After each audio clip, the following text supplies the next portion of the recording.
I'm joined by Daniel Cormier, who takes on Anthony "Rumble" Johnson this Saturday night at UFC 187 for that 205-pound strap. DC, thanks for joining me. You're here in Vegas for Fight Week, but you got here kind of unconventionally. Talk to me about the past few weeks and how mentally it's been for you. Well, it's been okay. I mean, it was different. I didn't expect to be fighting for a championship right now, so when I got the call, I jumped at it. Anyone that gets offered an opportunity to fight for a title, they take it. You don't turn that down. So it's been good though. The best thing about it is that I was already preparing for a 5-round fight against Ryan Bader, so it didn't really change my preparation. Just the guy that I'm fighting. Rumble Johnson's just a little more explosive and bigger puncher than Ryan Bader. Before we get into your matchup with Rumble, I want to go back a little bit. When all of this was unfolding with Jon Jones, in the back of your mind, did you ever think, hey, maybe this is, a chance for me to step in? The first thought was like, what's going on? Who was involved in this accident? Is this woman okay? Is her kid okay? Once that was shown that she had some injuries, but nothing life-threatening, the focus kind of shifts. Ryan Bader made a plea on Twitter, and I was like, wait a minute, hold on, Bader. You know what I'm saying? If you're going to go on the internet and do it, I'm going to go directly to the bosses. And I called them and I said, hey, if this becomes a reality, just remember who I'm over here. I just lost to that guy, but outside of that, I hadn't lost a round in the fight. So remember that I've been one of the best fighters in this division and in the UFC for a while. And in that time, were you taking a look at Rumble a little closer and saying, all right, this could happen? You know what, man? I've always kind of watched Rumble because since he's gotten to 205, he's been so good. And I've actually I've been lucky enough to be on the desk for all of his fights. So I've had to break him down extensively to cover him versus Davis, to cover him versus Nogueira, and to cover him versus Gustafsson. So I've been watching Rumble Johnson ever since he got to 205 in the UFC. Yeah, and you made a comment that he kind of took and didn't necessarily like. You said at the end of the day, yes, he has a lot of power, but he's still a guy who tapped out to Josh Koscheck and Vitor Belfort. Obviously, you're saying that because you're looking at it as an analyst, and that's what it is. And that's the thing. I kind of got for it, and I'm like, well, it's the truth. I'm not lying. It's like, if I put a video in front of your face and you see it, how am I being disrespectful?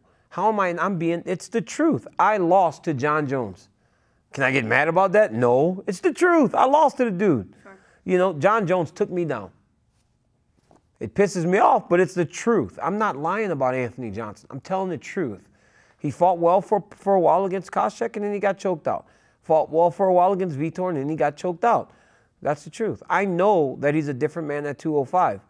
But when I say at his core, he is who he is, it's like, how do we know that this is not the same guy that was 8-4 a couple years ago? He's on a 9-fight win streak. We don't know because he's been able to dominate everybody he's fought since he was 8-4. Now, he has gotten better, but I'm saying that let's see how he deals with adversity. And what's been the difference in preparation for you then going in to face a guy like Rumble and originally preparing to face Ryan Bader? Ryan Bader, he would wrestle more offensively than Anthony. At least I thought, until I really started breaking Anthony down. You really start breaking Anthony down when those guys make him a little uncomfortable and they start to do better, he goes back to being the wrestler that he is, again, at his core. He's a wrestler, like I said, at his core. We are who we are. I'm a wrestler. And when Anthony gets, when a guy stands up to him and isn't going to get backed up or bullied, he starts to wrestle, because that's what he does. It's what he's done his whole entire life. Right, and for you going into this fight, is it nice to not really have the animosity that you had for your last fight? Love it. I like Anthony Johnson. I think Johnson's cool. I admire what he's done. Like I say, time and time again. Yes, he was 8-4 before this 9-fight win streak. And most times at 8-4, guys are thinking, man, should I really be doing this? Sure. But this guy corrected himself. Went on and won 9 fights, has beaten UFC former champions. He beat Alexander Gustafsson. He's done phenomenal. This dude has been dealt adversity time and time again, and he's always kind of stepped up. I respect him for that. I respect him as a fighter and a competitor, so it feels good. The animosity brings people into the arena. It makes people press order on the pay-per-view, but it also wears on us too. Getting this second shot in just a few months, does it mentally and emotionally feel good to know, all right, there's never really an end to this path. There's always something that can happen? Yes, it does. It feels great because it tells me that when I do the correct things, you get rewarded. You know, when you try to be good and nice to people and you work hard and you do the right things, opportunities present themselves. I don't ask for anything. I didn't beg the UFC for this title shot or anything. It was presented to me. I asked and they said, here you go. I don't say, well, I've done this, and the other. Please do something for me. I don't do that. I'm just there. I'm always prepared. I'm here to fight.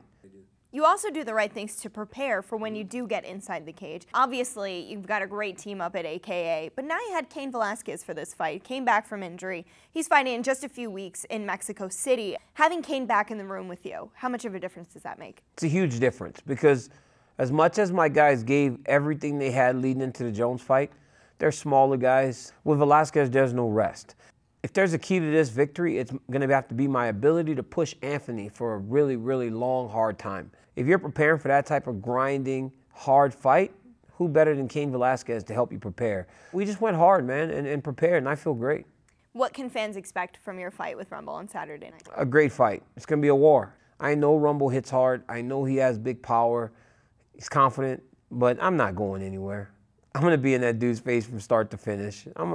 He can hit me as hard as he wants. Doesn't matter. I'm going to continue to press. I'm going to continue to attempt takedowns, and I'm going to stand up to him, get in his face and fight him, and deal this guy some adversity. Let's see how he handles it. Let's see if he falls over and lets me choke him out. Daniel, thanks so much. Such a pleasure to talk to you. Best of luck on Saturday night. Thanks, Megan.